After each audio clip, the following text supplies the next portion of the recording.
Hey guys, it's me, Steve WB, and welcome back to my new channel, renewed channel, altered channel. There used to be a lot of camera and microphones, but now we're adding in a lot of 3D printing and me trying to sell stuff that I make on my 3D printer and laser printer and CNC on Etsy. And I just kind of update you as I learn, as I go, and share with you what I know and my failures and my successes. And just so far, it's been all failures, which, that's kind of fun, I guess. Misery loves company, right? But what I'm going to do real quick is this is just like a little update video of what we've been doing this week in the shop here. So let's go ahead and check it out. So the first thing I have going is we're making coins, little wooden coins. They kind of look like this. And they have the logo of our robot fighting channel on them. Then on the flip side here, I'm going to put our QR code, which is a link to our YouTube channel. And you just hand these out at events when you go fighting. Yeah, it's like a reward for somebody. If they beat you, you hand them out. But we also hand them out to curious people and people who want to learn more about combat robotics. And I have to get those ready for April 3rd because we're going to Connecticut to the National Havoc Robot League. So because this is kind of a showy event, it's a major event that's on a YouTube live. You get like 1,500, 2,500 people watching. We are upping our bling. Our 3-pound robot, one of them that we're bringing is called Big G. So I just thought it would be funny to make a big chain with a big G on it for our walkouts, which I thought would be kind of cool. I went ahead and I printed one of these. Ignore the robot mess back here. It's like Thrash City trying to get these two robots ready for flight and flights and fights. This is a little succulent planter that I 3D printed. I did buy a license for this so I could sell them. I'm going to put these on the Etsy shop. But since I just printed this, I'm going to fill it with dirt, put some succulents in it, and take some nice photos so I can post it. So that's going to be coming to the Etsy shop soon. So you saw the single one last time. This is the triple one. And then I just printed another one of these vases. And the reason why I printed another vase, and you can see this one came out really, really nice, is because I'm reviewing this filament. A company through Amazon sent me some filament to do a review on. And I don't like to just, print tiny little trinkets. I like to give them their money's worth. So I try to print something big. And you can see this transitions from blue to like a pinkish color, which is really cool. So I guess if you were sitting this in your living room, you could have this color vase. And then if the seasons changed and you wanted something different, you just spin it around like that. I don't know, however you choose to do it. This was about a 6-hour print on the Creality K1 Max. You can see it actually looks really good because silk filaments show every flaw. And this one came out quite nice. If I could just keep the motherboard from crashing, it would be a great printer. Up here on top of the Snapmaker Artisan, I did get a file. I can't sell these, but I thought it would be cool just to give away to some of the kids at like the baseball fields and stuff. And they're these little bug fidgets. I kind of used them as a test print for this blue filament that I made the big G out of over here, just to kind of see how it prints. And there's a long one, little articulated bug. And then there's this one right here. And this one's made out of the same color as that vase, which comes out really cool. I'm going to probably get on CAD and make my own bugs, make 2 or 3 different ones. And then I'm going to make an egg that looks like an insect egg. And I'm going to try to bundle these up and sell like 5 of these in an egg. That seems to be the fad right now of what people want to buy. You get the egg in the mail, you open it up, and you got a bunch of these little critters in there to play with. So thinking about doing that. I did. Here's another little print I made. This is the hot 3D print right now. I have to finish the head. I actually broke this head and I printed another one. I just haven't put it together yet. And you can see that I was trying to do a dual color on the shell and I was printing it too hot. The top part came out really nice, but this part, not so much. But what it is like a mug holder and you set your mug on it and, the turtle like acts like he's getting squished. And his eyeballs go real wide and his mouth dropped open. You can see his tongue. He was like, ah! Just kind of a funny little desktop thing that you can brush your coffee cup on, your teacup on. I can't sell that either, but my wife wanted one, so I decided to print a couple. Her favorite NFL team is the New Orleans Saints. Therefore, we have the black and gold, and I'll have that finished really soon. I did a little laser practice on a coaster. This is my profile picture off of Facebook. My wife told me I should have cut the background out, and I should have. But I'm just trying to get a little practice with this laser. And then I lasered this too as a test. And it's a fleur-de-lis coaster. And it's actually about cut in there to about 1.5 millimeters, maybe 2 millimeters. It actually etched it out all the way down. And this really came out nice. This is something I'm sure I could sell with different patterns and different logos and such on it. Just burn it out, put a nice watertight coating on it, and sell them as coasters.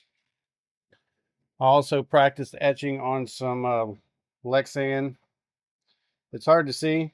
One side I used a paint marker to help burn the image in. The other side I didn't. So apparently on like this polycarbonate, you don't have to put the paint marker. It's going to burn it anyway. But what was really weird is it was coming through the other side and actually had soot on this side even though it didn't penetrate it. It's like the beam was coming through and igniting on the other side somehow, which that was kind of interesting. So one new thing that I did put on my Etsy store, this is that little fidget ball that I made in CAD. Like I said, it's not my original idea to make a fidget ball with, you know, the keys from keyboards in there to give that click sound. But to avoid licensing and all that, I did make my own cube and put it all together. And what I'm doing different is I'm printing mine out of a flexible TPU. So it's pretty indestructible. You can drop it, you can throw it, and it's not going to fall apart, which is really cool. And let me show you.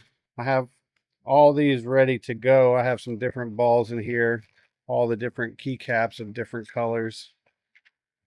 So I'm ready to sell some. I have probably 10 of each color. I even have some of the spiky ones made here. And I listed them on Etsy. I was pretty excited about this. And it's been about 4 days and I have absolutely 0 views. Nobody's looked at my stuff whatsoever. So I really need to work on my Etsy game if I want to start moving some of this stuff. Now, as far as this vase, I'm probably, if I can keep my wife from wanting to keep it, I'm going to put it on Etsy and just basically sell it at my cost. You know, $1 an hour for the printer. It was a 6-hour print, so it'd be $6. It used about $15 worth of filament. So you're looking at about $21 plus shipping. You'll be, you know, $26 or so, depending on what shipping is on something that size. I don't know what it is. Shipping has gotten so stupid recently. And if we look in here, in the laser, we just had another batch of these coins finish up. But now it's time to flip these over and put QR codes on the other side, because I'm only doing 50 of these. So the way I kind of did this is I just put 2 marks of tape on here where I want the coins to be, or where the laser's going to burn. So instead of having to lay these designs out every single time, if I just put the coins in the exact same spot and run the same program over, then I don't have to worry about setting everything up for every single batch. And that's how I'm going to do it. So I'm going to go ahead and finish flipping these over. We're going to run the laser one more time and check the QR code on the back and see if it's actually somewhat in the center and if it somewhat works. So let's do that real quick. All right, so we got it fired off, printing the first batch of QR codes. I should have only done one in case I needed to try to like refine the design or something along those lines. But YOLO baby, I just going for the Hail Mary. It's going to take 11 minutes to do 10 coins. Not too bad, considering it took 35 minutes for 10 coins on the actual logo on the other side. So we'll wait for these to wrap up, and then we'll see if they actually take people to our YouTube. Well, let's say that this one is another one for the L column. I guess the laser was too hot. Maybe it took too much detail out. But now I have 10 coins with non-functioning QR codes. So I'm going to turn the heat down. I'm going to try a single one this time to see if it works. And then I'm going to be smart this time about it and only try one until I get it right. And then I'll start mass producing these. But I just was under the assumption that this came out so clean, the same settings. I felt pretty confident that this would be okay, but wrong again. So it's really fast doing just one. I put the laser at 50%, so half power, same travel speed. So it should be a lighter mark. Hopefully more detail or enough detail. All right, so that definitely looks better than the other one, but I'm not feeling confident. Let's check it out. Let's see. Yes, victory! It works. By the way, that's my robot fighting channel, Team Junkyard Dog. So yeah, cool. I'm gonna try it again. That was pretty awesome. And there they are. 50 coins with functioning QR codes, ready for our trip to Connecticut to fight robots on the big stage. And then I just finished printing out some armor pieces for one of the robots. So that's pretty much what's been going on this week in the old garage. Still got to fix the hole in the ceiling. I'm going to do that soon because, of course, as summer comes in and it starts to get like in the 90s, the heat will come down, canceling out the AC. That would be no bueno.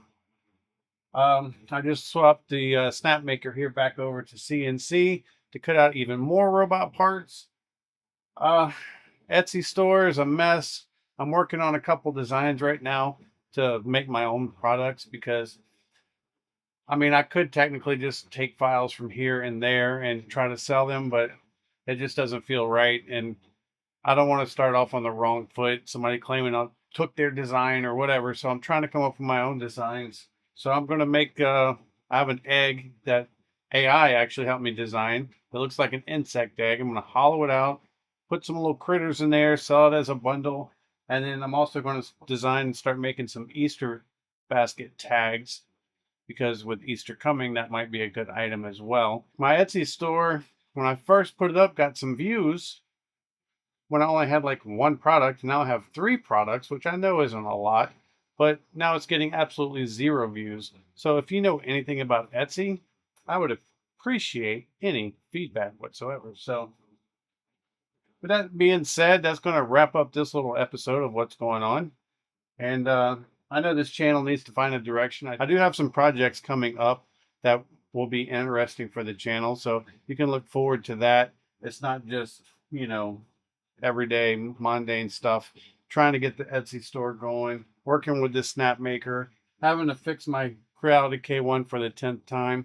But, the videos I'm making right now, I'm putting out some slightly different formatted videos to see what you guys like. So if you like these type of talking vlogs, leave a like. If you don't leave a like, and I'll figure it out and try to make something that more people want to see. But until next time, I'm Steve WB, and I'm out.